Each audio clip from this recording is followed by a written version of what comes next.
Hey, what's up guys? This is Anthony from Anthony's Customs, and for this review, we are looking at the Marvel Legends X-Men 97 Marvel's Cable, and a lot of people have been saying this is a really, really good release, and I have to tell you, for a Marvel Legends figure, it is.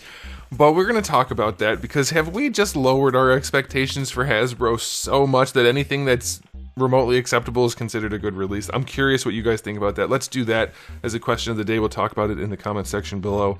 But yeah, this guy does do a lot of things really well, and then some things just horribly. So we're going to talk about all of it. So let's go ahead and get him off the stand and take a closer look. Alright, before we look at the figure, I do want to show you my package, and it is the fake retro card style packaging, which is fine. If you like that sort of thing, that's good. There it is on the back, and I haven't reviewed any of these guys yet except for him today, this time. Sunspot. I don't know why I thought that was a lady. We'll get to that. We'll get to that when I do the review. But there's the render. Looks a little bit better than the figure, but the figure doesn't look too bad. And here's the artwork. And somebody told me when I reviewed Cyclops that when I said the artwork doesn't match the figure at all, or vice versa, they're like, it's exactly the same. It's like, no, it's not. But this one's actually pretty darn close. Pretty darn close. And if I was as nitpicky as people often say I am, I would be complaining about the shape of that. But I'm not, because it's a tiny detail and doesn't probably matter, but I will point it out, and you guys can decide if you care for yourself, because it's my job as a reviewer to give you information and for you to decide which things are important to you. I don't get to decide that. Just over 7 inches. That makes him about 18 centimeters. He is in stock at Big Bad Toy Store. If you want to get one, I'll put a link in the description below. Here he is up against a Marvel Legends Darwin, so he does indeed have some size to him. But yeah, as far as a review goes, it's my job to point out everything I can. I mean, reasonably, and it's your job to decide if you care. If I didn't do that, I wouldn't be doing my job. I'm not trying to tell you how to feel about things. I'm not the modern media. I give you the information, you decide how to feel. Okay, so this guy, he does look pretty darn good for a Marvel Legends figure. He looks positively spectacular. There's so many different types of plastic, or colors of plastic on here. Granted, a lot of that is to get away from painting, but they did a decent job painting too. It's actually surprisingly well done. Now, we don't have things like shading, but we do have all the detail work that is actually necessary. We have the blue lines, we have the orangey red lines. This is clean enough. These are actually separate pieces, I believe. Is that? Yeah, that's a separate piece. But yeah, it looks pretty good. The yellow is even painted pretty well. It looks pretty nice. The face, I get why they added those lines on his face, like the scowl marks. It looks a little bit weird on the figure, I think. Doesn't quite convey what I think the show is trying to look like, but it's alright. The paint job for the eyes and eyebrows and the thing on the face, if you don't get too close, it looks good. If you get too close, it looks weird because it's all kind of one blurred up paint job, but it's not bad if you don't get too close. The hair is a good sculpt. Again, no shading throughout, but generally lots of paint on this guy and pretty good sculpt work. Let's do another question of the day. How do you guys feel about Hasbro taking this kind of Pixar approach to the X-Men 97 figures? X-Men 97 doesn't look that much like a dumbed down drawing. Like, I don't get it, because like most comics like that aren't like the cover. Well, I guess a lot of comics have more detail than the show, but the show doesn't have like that little detail that they need to do these super soft sculpts. So I don't know, I just feel like they didn't have to do that. And so these figures don't blend well with the other Marvel Legends. How do you guys feel about that? I don't care too much personally, because I don't really need to blend them. I have a cable already. It's the blue and yellow one. But let me know what you guys think about the whole blending and not blending the across Marvel Legends lines. Anyway, so the last thing I want to mention on this guy, other than he looks really nice, the proportions are pretty darn good. Even with his big shoulder pads, his shoulders aren't super low. They could be a little bit higher. If you had a big poofy thing around your neck and these giant shoulder pads, you would look like you had no neck. But they make their necks extra long, so it doesn't have that same look, but it's still pretty good. But the thing is the crotch. I don't know how well it's going to show up on camera, but it's a very different blue than the rest of the pants. So that looks kind of bad. Maybe it's not super noticeable to some people. Some people see more color than others, but it's very noticeable to me, so be aware of that. But yeah, he looks good otherwise. For Marvel Legends, this is easily a 9.5 out of 10. Like, there's so much more going on here than almost every other Marvel Legends figure, so that's great. Now, as far as accessories go, you don't get you don't get as much as you might like. You get a fist hand and an open hand, and then 2 trigger finger hands. Now, the trigger finger hands do have the vertical hinges, which I am definitely taking credit for at this point. Almost no companies were doing this consistently, and still I started complaining about it regularly, and I even made a video about it. Now all of a sudden we have them, and it's great. So you know what? I'm taking credit for it, and maybe it's not justified, but I'm doing it. But yeah, I would like to have at least another fist hand. That way we don't only have the secondary gun holding hand in the fist hand for not trigger finger hands, but I guess that's an okay spread. You do get the 2 guns. They're alright. They have that tiny bit of red paint on there, and they're made out of metallic plastic, so that's okay, I guess. Then you get 2 blast effects, which are pretty well done, and of course they fit on the guns. So it's fine. It's a decent spread, nothing crazy, but 7 out of 10 seems fair. It's nothing impressive. It's just a fine spread. Okay, so now let's talk about the articulation. I'm happy to report ball pegs. Another thing I've been complaining about and that they're starting to do.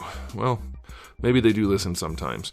Head moves around pretty nicely, not counting his big poofy collar, and so that's good. Ball pegs are the way to go.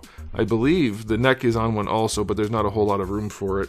But yes, it's very nice to see ball pegs because you can pose the head in so many more ways than you could if you didn't have the ball pegs. So I love that. Now for the shoulders, they did a really good thing because they have these giant shoulder pads that really hug the shoulder, and in order to make the shoulder work, you would have to do a whole lot of engineering, and instead of doing that, Hasbro just ignored it completely. It's not good. You can raise the arms out to the side, so if you want to do that, you can do that all day long. But going forward and back, that's it. I mean, it's basically worthless. These should definitely have been put on a separate thing, and because they're already separate plastic, it would have been so easy for them to either just make them connected to the collar so that there's a lot of flex, or to just key in at the top or something, but they're fairly stiff and they're connected all the way down, so you get really limited range out of the shoulder. That's not the sign of a really good figure. Like I said, for Hasbro it's a really good figure, but he can't pose his shoulders, really. Bicep swivel is fine. Double jointed elbow, we'll do both sides. A little bit better than 90. You could probably play around with it. Let's see. Yeah, you can get, well, it's still just a little bit better than 90, so that's what it is. And then on this side, let's see if it's any better. Man.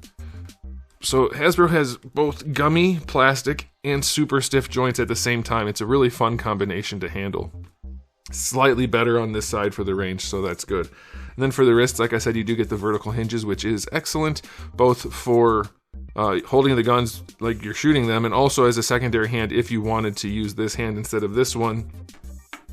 Instead of this one, you could do it, because that does allow him to put his hand in a better position for holding a gun. So that's good. Alright, we also get the diaphragm joint, which works surprisingly well. And the way they did the straps, I'm fine with that. Like, you have to do something. If you're not going to just make it a whole separate harness, this is perfectly reasonable. Like, it's not great, but it's also not a high-end figure. This is acceptable because the rest of the figure has enough effort in it, and the joint works well enough that doesn't bother me. You do get a waist twist in there too, instead of a ball. They still refuse to do that, but you do get that, so that's alright. Okay, for the hips, they go out pretty far, not full on splits, but that's fine, and they look decent, so that's alright. And then going forward, yeah, they're pretty limited. They should go farther. And then going back, basically nothing. Thigh swivel is in there. Double jointed knee, pretty loose joint there, but decent range and good proportioning. Boot swivel, not there. Ankle rocker goes all the way back. They did the feet the way I recommend, which is to go way deeper in the foot so that you get a nice ankle rocker out of it. But because they're using a really soft plastic, when you do it, the foot actually curves a little. It's not a huge deal. It only happens if you go all the way, so I wouldn't worry about it, but it is something to be aware of. And then getting the foot up over that, you still get very little range. I shouldn't say very little. It could be more if they cut away a little bit, but if you really force it, you get a decent foot lift. The ankle rocker, like I said, is pretty good. It's still pretty crooked, though, for being that deep, so Hasbro still is working out their engineering. They're a fairly new company. So his articulation, other than the shoulders, is perfectly adequate. It's fine, but the shoulders really kill it. So I guess I could say 8 because most things work pretty well other than the shoulders, but it's still like a guy that holds guns can't raise his arm forward, so like he has to go out to the side. I don't know. You could say 7 and I would totally understand it. Also, can we stop having arms that aren't connected properly? That would be wonderful. Okay, so anyway, time for the final verdict on this guy. Is it a really good release for Marvel Legends standards? Yes, for sure, 100%. Is it a really good action figure? No, it's just fine. Globally, for the price point, it's like a 6 or a 7. Not being able to raise the arms is nuts. But for Marvel Legends, I'm going to give it a 9. That goes to show what you're normally getting for your money. So yeah, it's going to get a 9 for Marvel Legends. But yeah, I don't do global ratings because you're comparing all kinds of different price points and different styles of figures and all kinds of things, and it's just not practical. I'd have to have a 100-point scale, and it would just be nuts. So yes, I rate things based on what they're supposed to be for their line, for those of you who are new to the channel. I still get people complaining, how could you say it's a 7 when it can't even do this? Well, because I'm only comparing it against other things that are pretty garbagey. I'm not comparing this to the best figure arts or a Hot Toys figure. You know, I mean, Hot Toys can't pose, so it doesn't matter. Okay, anyway, that's it. This guy gets a good rating for Marvel Legends, but globally, it's just fine. It's a pretty good figure for what it is. Let me know what you guys think in the comment section below, but they really should have put some paint there, I think. But I'll be done. So thanks for watching. If you enjoyed the video, please do give it a thumbs up. If you didn't, give it a thumbs down. And if you haven't subscribed, you should. I have new videos just about every single day, and thousands already on the channel. So make sure you come back for all of that. And in the meantime, keep collecting.